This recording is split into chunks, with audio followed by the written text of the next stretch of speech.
Muy buen día, hermanos, a todos los que nos han podido saludar en esta mañana. Vamos a ir a la palabra del Señor, vamos a ir a aprender de nuestro Padre Celestial lo que quiere comentarnos en esta hora. Así que ya entramos el día de hoy al tercer y último capítulo de esta epístola, la segunda carta a los tesalonicenses. Y estos 5 primeros versículos del capítulo 3 los vamos a dividir en 2 secciones. Ya esta va a ser la primera parte que vamos a ver y el domingo siguiente va a ser la segunda parte, ¿ya? Y esta idea o esta sección lleva por título, lo puse como exhortaciones fundamentales para la iglesia. Y vamos a ver 2 cosas. Hoy vamos a ver la primera cosa y el próximo domingo vamos a ver lo siguiente. Entonces, esta exhortación fundamental para la iglesia es la oración por los que anuncian la palabra de Dios. ¿Ya? Eso es lo que vamos a aprender hoy día, que debemos estar orando por los que anuncian la palabra del Señor. Así que acompáñenme, por favor, a la segunda carta a los tesalonicenses, capítulo 3, versos del 1 al 3.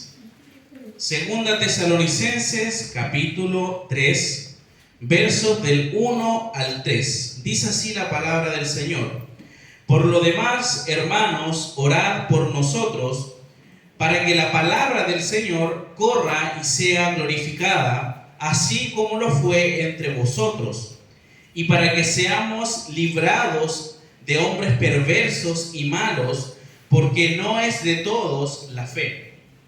Pero fiel es el Señor, que os afirmará y guardará del mal. Vamos a tener un momento de oración para encomendar esta enseñanza al Señor. Amado Señor, te damos gracias por tu palabra, gracias porque podemos leerla, porque podemos meditar, y te pedimos que en esta mañana tú nos ilumines, nos guíes, nos enseñes cómo debemos guiarnos en este mundo. Ayúdanos a poder reflexionar y tener tu palabra en alta estima, Señor. Es lo más importante para nosotros, como el alimento espiritual que tenemos, en donde podemos conocerte más y de esa forma poder agradarte con nuestra vida. Pedimos por tu palabra que en esta hora pueda ser retenida por mis hermanos y pueda no solamente llenar su mente, sino que sea llevada a la práctica diaria. Te agradecemos por tu palabra, en el nombre de Cristo Jesús. Amén.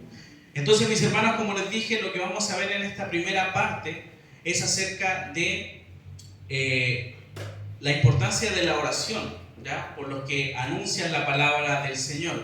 Y usted puede pensar en estos momentos, ¿usted ha orado por alguna persona que anuncia la palabra de Dios?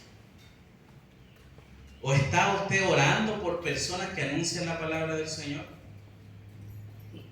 Hay personas que están en el extranjero, están en países de alta persecución, que todos los días peligra su vida, pero están enseñando la palabra de Dios. Tenemos muchos misioneros en la historia que han muerto por predicar el evangelio en otros países.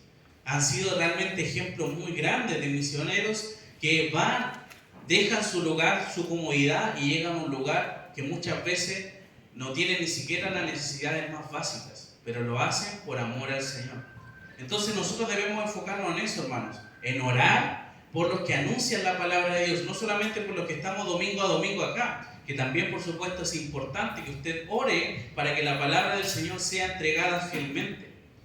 Entonces eso es lo que quiero guiarle a ustedes a que podamos aprender esto en esta mañana. Entonces, como saben, hermanos, el apóstol Pablo ya ha finalizado el capítulo 2, lo que hemos visto el domingo anterior, hablando sobre que el creyente debe mantenerse firme y aferrado a la doctrina apostólica, ya que ellos han sido escogidos por Dios para salvación y no para destrucción, ¿ya? Entonces, mis hermanos, eso es lo que nosotros vamos a ver ahora a continuación, que Pablo da una serie de peticiones y exhortaciones a sus hermanos con el fin de que sigan conduciéndose bien en su entorno. Eso es lo que nosotros podemos ver y analizar.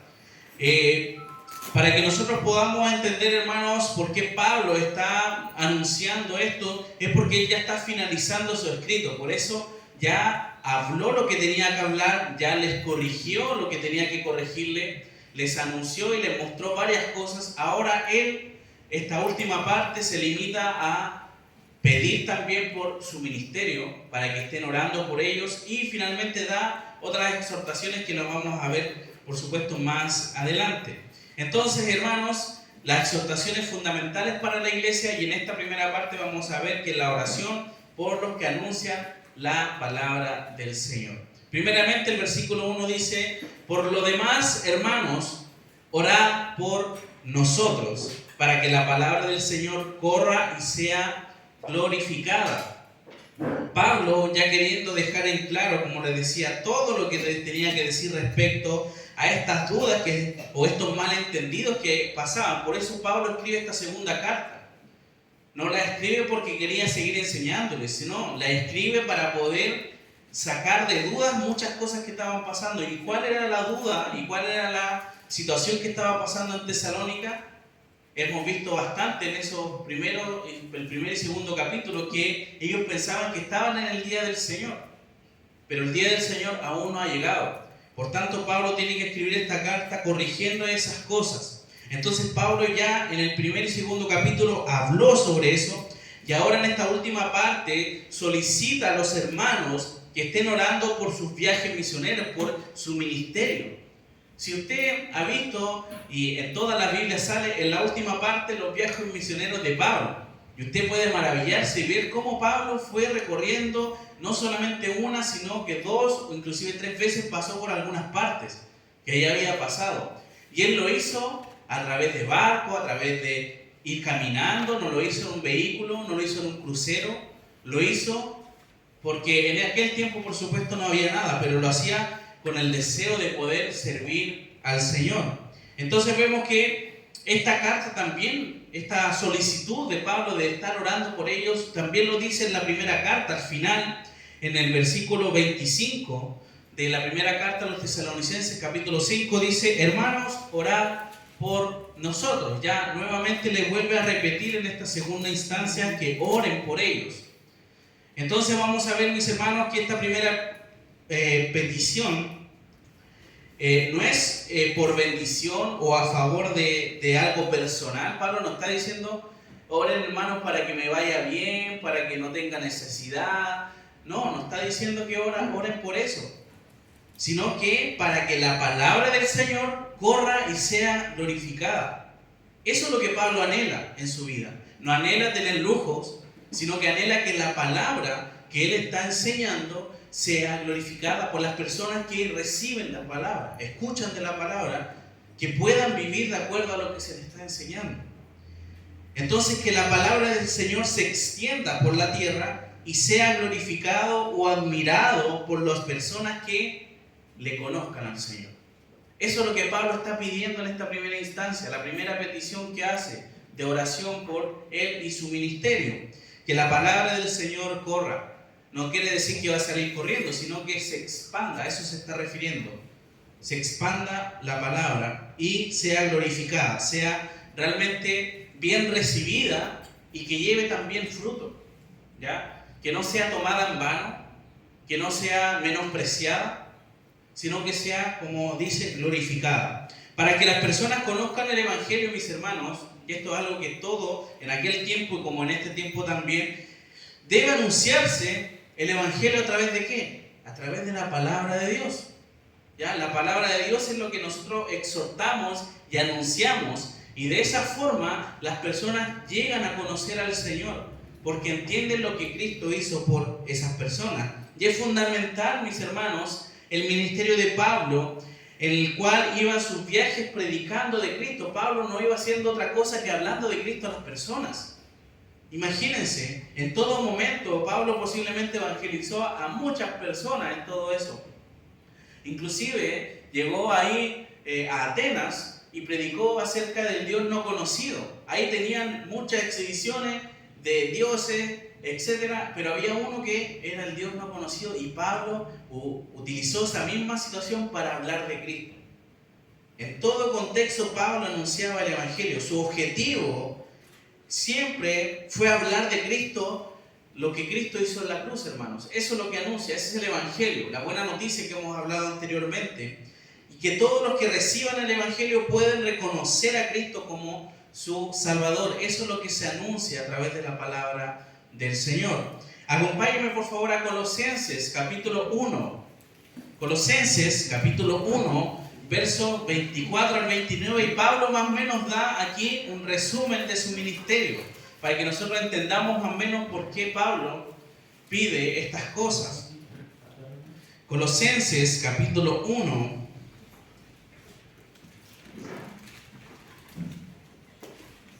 versículo 24 al 29. Dice así: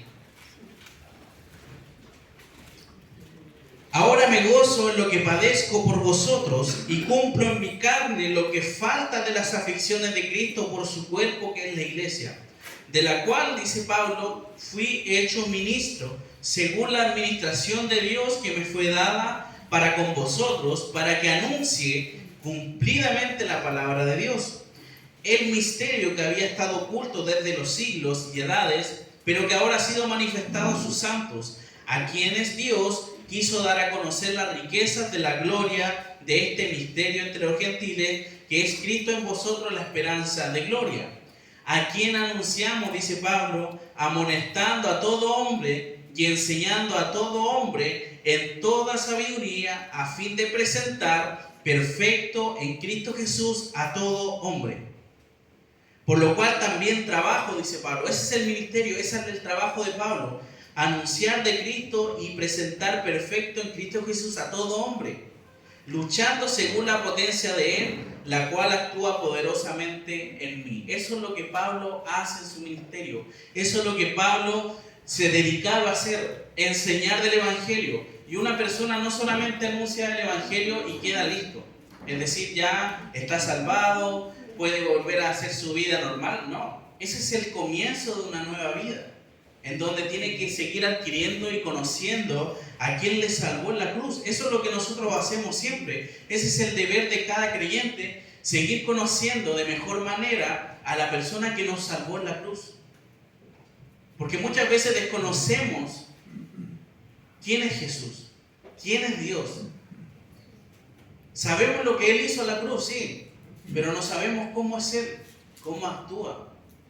Hemos estado aprendiendo acerca de esto, acerca de los atributos de Dios, pero no es todo, porque tampoco es fácil tratar de explicar algo también que nosotros mismos ni siquiera podemos dimensionar muchas veces. Pero ese es Dios. Es muy, pero muy grande. Es muy, pero muy poderoso, sabio, como hemos visto. Entonces, mis hermanos, eso es lo que Pablo hacía. Y por eso estaba pidiendo que su palabra fuera glorificada, porque el trabajo de Pablo era anunciar su palabra. Y sigue diciendo el texto, volviendo ahí a 2 Tesalonicenses, dice: para que la palabra del Señor corra y sea glorificada, dice, así como lo fue entre vosotros. Entonces vemos acá, hermanos, que los tesalonicenses habían recibido el Evangelio de Pablo y también de sus colaboradores. También se menciona ahí a Timoteo. Por lo mismo, ellos vivieron la bendición de haber conocido el Evangelio de Cristo. Ellos son un ejemplo. Así como ustedes, hermanos, que conocieron el Evangelio a través de el ministerio que estoy llevando yo, también quiero que ustedes oren para que esta misma palabra trabaje en otras personas y la conozcan igual como lo hicieron ustedes. Este mensaje que Pablo dio, aunque fueron solamente 3 semanas que estuvo con ellos, la palabra de Dios había sido glorificada y había llevado fruto de inmediato. Como les decía en la introducción de las cartas de Tesalonicenses que he dado, era una iglesia joven, pero había madurado muchísimo porque estaba dando fruto de inmediato. Entonces vemos acá que cambió la vida de los tesalonicenses para la gloria del Señor. Ellos antes servían a los ídolos y se convirtieron al Dios vivo. Eso es lo que menciona la primera carta. Ellos comenzaron dando fruto de fe, de amor entre ellos, siguieron el ejemplo de Pablo y evangelizaron comenzando por Macedonia y Acaya. Acompáñenme por favor a la primera carta, que se menciona claramente aquí en el versículo 8 del capítulo 1. Primera Tesalonicenses 1, 8. Dice así: porque partiendo de vosotros ha sido divulgada la palabra del Señor, no solo en Macedonia y Acaya, ¿me entienden? No solamente ahí, sino que también en todo lugar vuestra fe en Dios se ha extendido. De modo que nosotros no tenemos necesidad de hablar nada, dice Pablo. Entonces se dan cuenta cómo la palabra del Señor transformó la vida de los tesalonicenses. Y por eso Pablo les dice: oren para que la palabra se expanda, sea glorificada, al igual como fue glorificada en ustedes. Porque ustedes, desde que conocieron al Señor, cambió su vida. Cambió, por supuesto, porque empezaron a dar fruto, pero también cambió porque ellos empezaron a ser perseguidos. Uno puede ver el contraste de algo positivo y posiblemente algo negativo, pero esa persecución es para también probar y ver quiénes son los verdaderos creyentes. Posiblemente, si entrara una persona acá y nos dijera: si tú crees en Cristo, yo te disparo. Y uno posiblemente diría: no, yo no creo en Cristo. Yo no voy a la iglesia. Por miedo, ¿cierto? Muchas veces las pruebas sirven para eso, hermanos. Se dice en la palabra del sembrador que la semilla cayó entre pedregales. Hubo un momento que salió, pero no tenía raíz. Eso pasa con las personas también.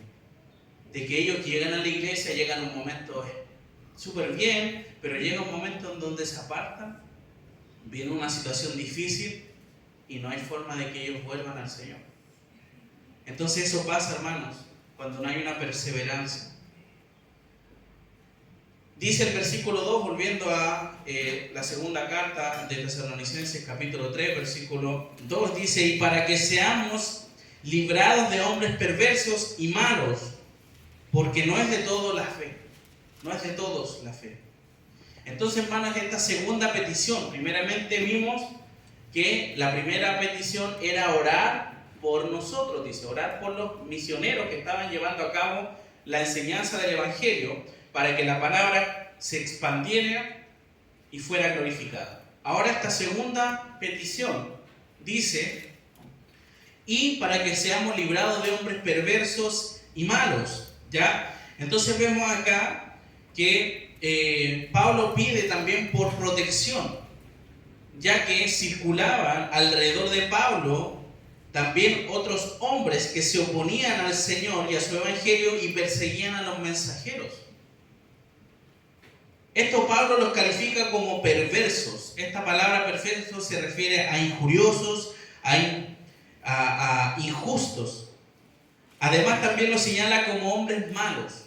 O sea, son personas injustas y a la vez son hombres malos, que se refiere también a ser malignos. Y esta palabra maligno que también se utiliza para definir cómo es la naturaleza de Satanás. Las personas que están en contra del evangelio están haciendo la labor de Satanás, hermanos, porque él es el que es maligno. Estos hombres son guiados por el maligno, tratando de impedir el trabajo y la propagación del evangelio. Satanás no quiere que nadie más conozca al Señor. Y los que conocen al Señor también dejen de conocer y de creer en el Señor. Eso es lo que busca Satanás. Desviar a los creyentes. Y a los que no creen en Jesús, Él los tiene ahí. Están tranquilitos, no tienen ningún problema, tienen salud, tienen riqueza. Eso porque Él lo da a Él. Ellos están tranquilos ahí. Satanás no se molesta con ellos, sino los que se molesta son con los que creen en Cristo. Y a ellos va, a ellos los ataca. Por eso, hermanos, las batallas que nosotros luchamos no son batallas de sangre o carne, sino que son espirituales, con el enemigo. Por tanto, por eso Pablo pide eso. También se menciona en la primera carta que Satanás les estorbó para ir a visitarle a Tesalónica. Posiblemente nos da detalles de Pablo de qué fue, pero quizá hubieron situaciones espirituales que impidieron que Pablo fuera en aquel momento. Satanás utiliza a personas, hermanos. Utiliza a nuestra misma familia, utiliza a nuestros amigos que no conocen al Señor, por supuesto, porque los creyentes tienen el sello del Espíritu Santo y no pueden ser dominados por el enemigo. Por tanto, hermanos, vemos que utiliza Satanás a las personas más cercanas para hacernos daño. Por eso tenemos que estar firmes. Y el único consuelo que podemos tener es Cristo, hermanos. Él puede llenar todo el vacío, todo el dolor que podamos pasar. Él nos entiende mejor que nadie. El motivo, mis hermanos, del ataque al Evangelio es porque, sigue diciendo el pasaje, no es de todos la fe. Se refiere a que no todos creen en Jesús, no todos creen en Dios. Los que impiden el trabajo de Pablo no son creyentes, sino que son, por supuesto, guiados por el diablo. Dice ahí en 1 de Juan que los que no son hijos de Dios son hijos del diablo. Y uno puede decir, pero ¿cómo tan fuerte, cómo tanto puede ser así si esas personas no son malas, hacen cosas buenas? Uno podría decir, hacen cosas buenas, ayudan inclusive a la gente, pero no tienen a Cristo en su vida. Por lo tanto, no pueden ser calificados como hijos de Dios. Entonces vemos, hermanos, que la predicación del Evangelio alcanzaba a algunos para salvación, pero otros permanecían ignorantes o rebeldes al mensaje del Evangelio. En Romanos capítulo 10, versículos 16 y 17, dice lo siguiente: mas no todos obedecieron al Evangelio, pues Isaías dice, Señor, ¿quién ha de creer a nuestro anuncio? Así que la fe es por el oír, y el oír por la palabra de Dios. Ya, no de todos es la fe. No todos conocen a Dios, aunque Dios se ha manifestado a través de la creación. Yo creo que todas las personas que, aunque no digan, no, yo no creo en Dios, saben que hay algo más grande que ellos, y ese es Dios. Pero no quieren reconocerlo, quieren mantenerse de forma ignorantes, de forma rebeldes al mensaje del Evangelio. Versículo 3 dejan claro lo siguiente, dice, pero fiel es el Señor. Y esto es algo importante, hermanos. La fidelidad del Señor está en los tiempos buenos y está en los tiempos no tan buenos. ¿Ya? Por eso es importante que nosotros entendamos que la fidelidad de Dios se hace presente en todo momento, más aún en los momentos difíciles, hermanos. Los que se oponen al Evangelio son infieles, pero Dios es fiel para defender a sus hijos. No estamos solos, hermanos. Aunque nos podamos sentir solos en muchas circunstancias, el Señor está con nosotros. Y Él nunca va a separarse de nosotros. Podemos echar de menos a nuestra familia, a nuestros amigos, a nuestros compañeros de trabajo, posiblemente que no estén junto a nosotros. Pero sí hay alguien que siempre está con nosotros. Y ese es el Señor. Permanece fiel. Dios es fiel, hermanos, para librar a su pueblo de las amenazas del mundo. Dios fue fiel con Israel y lo sacó de la tierra de Egipto, haciendo muchas cosas. Algo que se veía imposible, el Señor lo hizo. Atravesaron un mar y lo hizo el Señor para seguir con la fidelidad a sus hijos. Lo llevó a una tierra que Él había prometido. Aunque ellos fueron infieles, hermanos, el Señor siempre permaneció fiel y permitió que la generación que venía después pudiera entrar a esa tierra prometida. La fidelidad del Dios, hermanos, no podemos ver en ninguna parte de la Escritura que se ha rompido. Él siempre ha sido fiel, Él siempre ha cumplido lo que dice. Él no permitirá, hermanos, que sus hijos pasen por alguna cosa que Él no haya planificado o permitido. No hay ninguna cosa que digamos, a Dios se le pasó, se le olvidó, se olvidó de mí, no me cuidó. No, el Señor tiene todo bajo su soberanía. Amén. Vemos también, hermanos, que la palabra de Dios afirma que Dios es fiel. La misma Biblia nos dice a nosotros que Dios es fiel. Deuteronomio capítulo 7, versículo 9 dice, conoce pues que Jehová tu Dios es Dios, Dios fiel, que guarda el pacto y la misericordia a los que aman y guarda sus mandamientos hasta 1000 generaciones. Imagínense, hermanos. La fidelidad del Señor es eterna para sus hijos. Primero de los Corintios, capítulo 1, versículo 9. Fiel es Dios, por el cual fuimos llamados a la comunión con su Hijo Jesucristo, nuestro Señor. Fiel es Dios. Dijo el Señor, como teníamos la lectura bíblica hace poco, estaba anunciando ya su muerte, pero el Señor iba a dejar a alguien como consolador, el Espíritu Santo. Y Él lo prometió y Él lo cumplió. Siguió siendo fiel y sigue siendo fiel. Según a Timoteo capítulo 2, versículo 13 dice: si fuéramos infieles, Él permanece fiel. Él no puede negarse a sí mismo, hermanos. Él no puede decir que va a ser fiel y después dejar de ser fiel. No puede.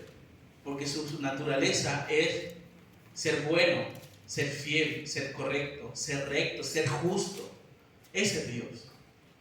Y Dios es fiel en todo momento. Y esta parte, mis hermanos, la última parte de este versículo 3, bajo esta idea, hermanos, de estar orando por los hermanos que anuncian el Evangelio, Pablo ahora también saca el foco de su persona y lo pone en los tesalonicenses. Y dice lo siguiente: fiel es Dios, que os afirmará y guardará del mal. Vemos aquí, hermanos, que la seguridad de que Dios es fiel trae como consecuencia que en medio de las adversidades estará firme y protegido del mal.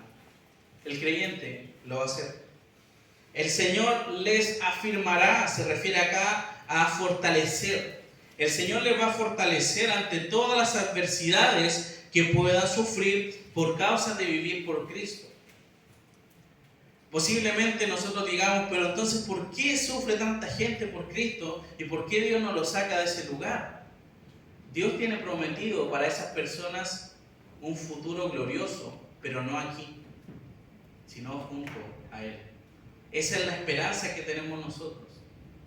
Imagínense si Dios no nos prometiera que nos va a dar reposo y un descanso en el futuro. ¿Cómo viviríamos nosotros? Viviríamos tristes, viviríamos amargados, viviríamos sin esperanza. Pero Dios sí nos prometió que donde Él estuviera, nosotros también vamos a estar. Entonces vemos que el Señor afirma y guarda del mal al creyente. Además, Pablo les afirma que, como les dije, va a guardarles del mal. El Señor, hermanos, es el refugio, es la protección en todo momento. Y no va a dejar que sus hijos caigan en el dominio del enemigo. Posiblemente puede Satanás hacer algo para tratar de atacar al creyente, pero el creyente no va a ser dominado por Satanás nunca. Nunca va a ser así. Si bien utiliza a todo lo que el creyente tiene en su alrededor, como les decía yo, nuestra familia, nuestros amigos, nuestros compañeros de trabajo, lo utiliza para atacar a los creyentes. Pero el Señor va a dar fortaleza para resistir el ataque del maligno mientras estemos aferrados a Él. Santiago, capítulo 4, versículo 7 dice: someteos pues a Dios y resistid al diablo, y Él huirá de vosotros. Eso nos dice la palabra. Eso nos dice el Señor. No dice que nosotros tengamos que luchar, no dice que nosotros tengamos que hacer otra cosa, dice someternos a Dios. Y cuando nosotros nos queremos someter, o cómo nos sometemos nosotros a Dios, obedeciendo lo que dice su palabra. Si Dios nos manda a que debemos amar a nuestros enemigos, debemos amar a nuestros enemigos, aunque sea lo más difícil en este mundo. Si hay alguna persona que tiene algo contra nosotros, demostrar el amor de Cristo y no demostrar lo que posiblemente en nuestro corazón haya, que es quizás amargura, rencor, o tratar de enfrentar a esa persona, sino que demostrar el amor que Cristo. Ante cualquier situación, hermanos, que nosotros vivamos, pensemos: ¿qué haría Cristo? Cuando estamos molestos con una persona, cuando nos ha hecho mucho daño, posiblemente nosotros pensamos hacer justicia por nuestras propias manos. Es el pensamiento humano. Pero ¿qué haría Dios en ese lugar, en ese momento? ¿Haría lo que yo estoy pensando hacer? Posiblemente no. Pero por eso debemos someternos a Dios, y de esa forma Satanás va a huir de nosotros, porque vamos a estar cubiertos, llenos del Señor, llenos del Espíritu del Señor. ¿Y cómo estamos llenos de Él? Leyendo, conociendo al Señor. De esa forma vamos a estar firmes, hermanos, cuando vengan esas adversidades, esos problemas. Posiblemente algunos han pasado por eso, o están pasando, o algunos van a pasar por eso. Pero el Señor siempre es fiel y va a ser fiel en todo momento ante esas situaciones. Tenemos que recordar sus palabras cuando pasemos por esas situaciones. Dios nunca nos va a dejar. Dios siempre estará con nosotros. Dios siempre va a ser fiel a sus hijos. Entonces, mis hermanos, para ver algunas aplicaciones para nosotros de esto, tenemos que entender primeramente que el Evangelio de Cristo es para toda persona. Amén. Es para nuestros enemigos. Es para la persona que no nos agrada. Es para la persona que nos ha hecho mucho daño. Es para esa persona también. El poder de Dios cambia a la persona que cree. Nosotros no cambiamos a la persona. Yo no cambio a la persona. Es la palabra de Dios que cambia y actúa en la persona. Y el Señor hace la obra en él. Aunque nosotros estemos toda la vida diciéndole a una persona el Evangelio, esa persona, el Señor solamente va a hacer la obra. Él va a hacer el cambio y va a ser un cambio que se note. No va a ser algo así como que ni siquiera podamos distinguir si sigue siendo igual que antes, sino que va a haber un cambio completo. Eso es lo que hace el Señor. El Señor no permanece en la vida de igual manera. Hay un antes y un después. Y es cuando llega Cristo a la vida de la persona. No existe ninguna persona que no pueda ser cambiada por Dios, hermanos. No existe. El Evangelio da ese cambio. Por eso debemos orar por las personas que anuncian esto. Porque hay personas todos los días, a cada momento, que mueren sin Cristo. Y nosotros, digamos, muchas veces decimos, tengo que orar por los misioneros, tengo que orar por las personas que están en otros países. Oren por los hermanos que están en esta iglesia. Oren para que ellos anuncien el Evangelio a las personas que están en su entorno, hermanos. Yo no necesito salir de mi país para decir que soy un misionero, para decir que anuncio el Evangelio de Cristo. No necesito. Yo solamente necesito salir, inclusive de mi casa, y a la persona que están a mi lado, mis vecinos, mis compañeros de trabajo, mi familia, son las personas que yo les puedo evangelizar, que yo les puedo anunciar de Cristo. Pero tenemos que atrevernos a hacerlo. Yo creo que es muy fácil decirle el pastor o el hermano encargado de enseñar. No, yo no enseño. Si total no puedo enseñar. No, todos podemos hacerlo. Todos tenemos el Espíritu de Dios en nosotros. Yo no tengo un espíritu más grande que el suyo. Es el mismo. Por tanto, responsabilidad de todos, hermanos, enseñar el Evangelio a otras personas. De anunciar y hablarle a las personas. La única forma de que esas personas conozcan a Dios es hablándoles de Él. Y es tarea de todos el poder hacerlo. El Evangelio, hermano, no consiste en hablar palabras de hombre, sino que enseñar la palabra de Dios es el medio en donde el Espíritu Santo obra en la persona. Yo no le puedo decir a la persona, ¿sabes qué? Tú tienes que conocer a Dios porque Dios es bueno, porque de esa forma te va a ir bien, Dios te va a bendecir. Si tú llegas a la iglesia, el Señor te va a bendecir muchísimo, vas a poder cambiar tu casa, cambiar tu auto, el Señor hace todo eso. ¿Estoy diciendo yo palabra de Dios? No. No es cierto. ¿Cuándo yo hablo palabra de Dios? Cuando hablo esto y digo lo que hay aquí. Amén. Y no son mis palabras, es palabra que Dios quiere para la persona. Tenemos textos muy claros en la Escritura que nos hablan acerca de lo que hizo Cristo por nosotros. Un texto bien conocido y que todos lo conocen, que cuando el Señor vino al mundo, ¿para qué vino? Para dar a su Hijo, para que todo aquel que en Él cree no se pierda, no tenga vida eterna. Juan 3:16. Tenemos textos en donde se nos habla que todos estamos necesitados de la gloria de Dios, todos estamos necesitados de Dios. También conocemos, ahí eso es en Romanos 3:23, Romanos 5. ¿ya? Nos habla acerca de que Dios mostró su amor para con nosotros, en que siendo aún pecadores, Cristo murió por nosotros. Tenemos palabra, hermanos. La palabra todo el tiempo habla acerca de Dios. Todo gira en torno a Dios, en torno a Cristo. No podemos decir, yo no sé qué parte leer de la Biblia. Hermanos, la Biblia toda habla de Cristo. Va en dirección a Cristo. El tema es que nosotros tenemos que escudriñar, tenemos que darnos el tiempo de hacerlo. Y de esa forma vamos a conocer a Dios. Muchas veces utilizamos consejos o palabras de hombres. No, una vez un sabio dijo esto. Debiésemos decir, la palabra de Dios dice esto. Eso es lo que debemos anunciar siempre. Y de esa forma el Espíritu Santo va a orar en las personas. Pero tenemos que transmitir la palabra. Y cuando nosotros queremos hablar de Dios, tenemos que conocer a Dios. No podemos hablar de alguien que no conocemos. Y usted tiene el manual de instrucciones de cómo es Dios aquí, en sus manos. El Evangelio, mis hermanos, que no descansa íntegramente en la palabra, no es un verdadero Evangelio. Hay un Evangelio muy conocido como el Evangelio de la prosperidad. No sé si usted ha escuchado eso. Que dice, ven y dale al Señor todo lo que tengas y el Señor te lo va a multiplicar. Da todo esto a Dios y el Señor te lo va a devolver muchísimo más. Y da, y da, y da. Eso es algo que no descansa en la Escritura. No descansa en la Escritura.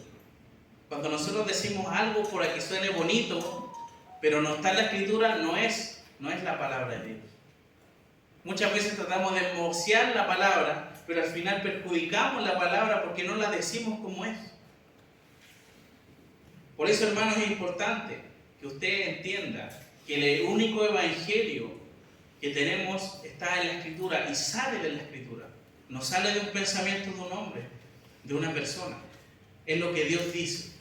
Y la palabra de Dios está por sobre todas las cosas que podamos nosotros tener o podemos saber. O podemos ver a una persona interesante, una persona que, un predicador, un teólogo que diga, este hombre sabe mucho, la palabra de Dios está por sobre él. Y eso lo tenemos que tener bien claro. Si Dios, mis hermanos, nos permite pasar por tribulaciones como los tesalonicenses estaban pasando, debemos entender de que esos padecimientos son según la voluntad de Dios. No hay ninguna cosa que nosotros pasemos, hermanos, sea algo alegre, sea algo que nos goce, o sea algo muy triste, pero muy triste, que uno dirá, pero ¿cómo Dios permitiste hacer esto? Es porque Dios en su voluntad así lo permitió, con un propósito. Muchas veces nosotros no entendemos cuál es el propósito de repente cuando hay la muerte de un ser querido, la muerte de un hijo. No entendemos por qué pasa. Pero después, con el tiempo, el Señor nos puede mostrar por qué fue. Y yo siempre lo digo, hermanos, es algo que está en mi corazón, que la muerte de una niña años atrás marcó un antes y un después en mi vida y en la vida de mi iglesia en la que estaba. Uno diría, pero es algo tan triste, tan penoso. Pero eso, hermanos, trajo una bendición a la iglesia porque hubo más unión, más amor. Y eso es lo que necesitamos, hermanos. No necesitamos que Dios haga algo muy triste, que podamos lamentar para que obedezcamos a su palabra. Dios utiliza estas cosas muy tristes, ¿para qué? Para demostrar que debemos hacer lo correcto. Posiblemente si Dios no hubiese permitido que eso pasara, hubiésemos vivido de una forma incorrecta todavía. No hubiésemos podido demostrarnos el amor como lo demostramos en ese momento.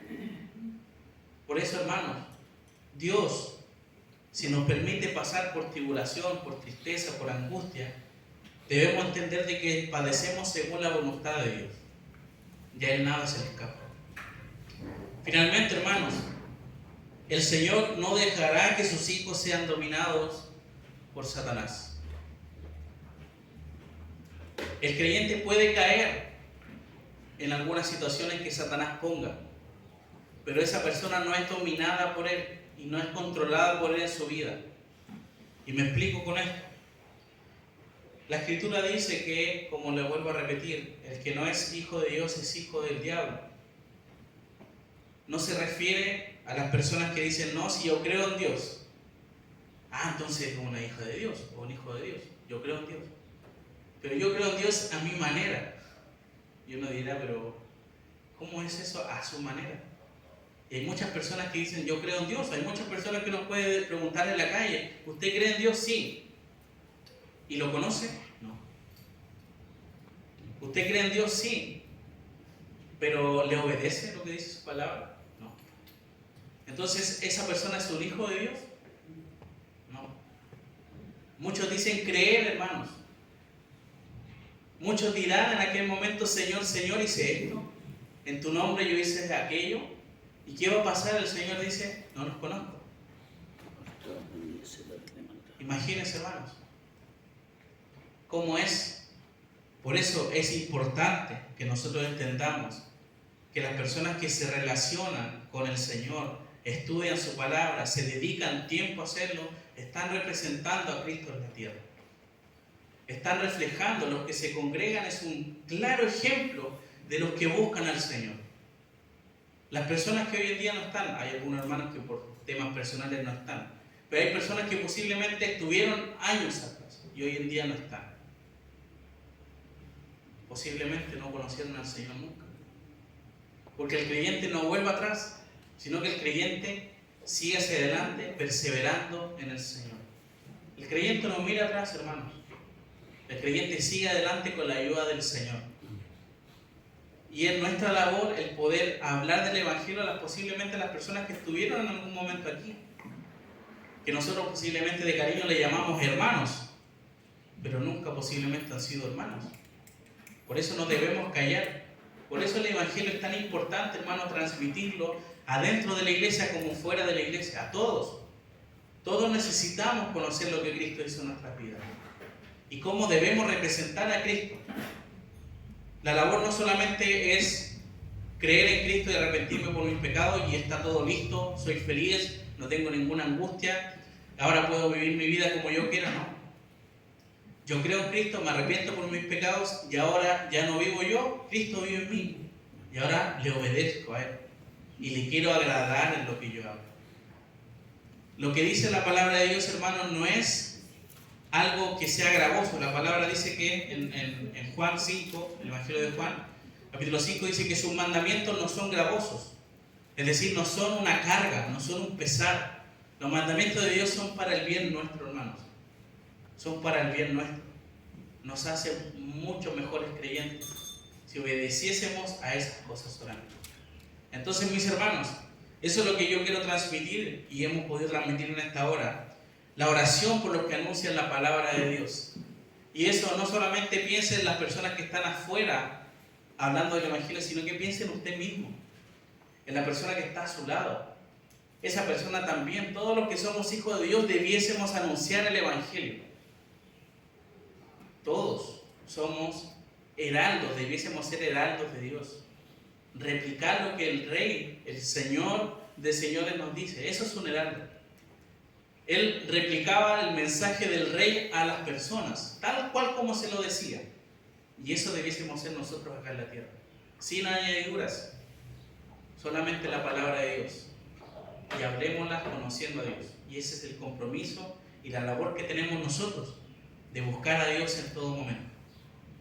De llenarnos con su palabra. Y eso no solamente quede como, sí, lo tengo que hacer, lo voy a añadir a mi lista de 1000 cosas que tengo. No, debiese estar en lo principal de nuestras vidas. Y de esa forma todo lo que usted tiene en su vida, ese pesar, se va a ir de a poco dejando de lado. Porque Dios va a llenar su vida y va a guiar su vida en la toma de decisiones de muchas cosas. Bien, mis hermanos, vamos a terminar este tiempo y recordándoles que el otro domingo vamos a seguir con los versos 4 y 5 bajo la misma idea, ¿ya? Exhortaciones fundamentales para la iglesia. Tengamos un momento de oración. Te damos gracias, Padre, porque tu palabra nos ha exhortado en esta hora. Ayúdanos a no solamente tenerla, retenerla en nuestra mente, sino que llene nuestra vida, Señor, y podamos transmitir esto a las demás personas. Gracias por tu palabra. Gracias por el amor que nos demuestras todos los días. Y ayúdanos, Señor, a poder estar orando por nuestros hermanos que están anunciando el Evangelio. Y también orar de forma personal para yo poder anunciarlo si es que tengo algún temor, si me falta todavía algo. Ayúdame a poder hacerlo, a poder enfrentar, Señor, estos obstáculos que puedo tener y poder proclamar tu palabra. Necesitamos hijos tuyos que prediquen, que enseñen el Evangelio en este mundo que está perdido, en un mundo que está cada vez terrible. Necesitamos que tus hijos hablen del Señor a otras personas, que tu palabra se propague por todo este mundo, Señor, y muchos te conozcan, y no solamente te conozcan y queden ahí, sino que te glorifiquen a través de sus vidas. Amén.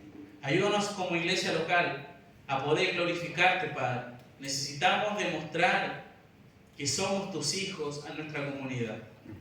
Pedimos la bendición por cada uno de mis hermanos que está acá y también por los hermanos que no han podido venir. Tú sabes también los motivos. Te damos gracias. Pedimos tu bendición en el nombre de Jesús. Amén.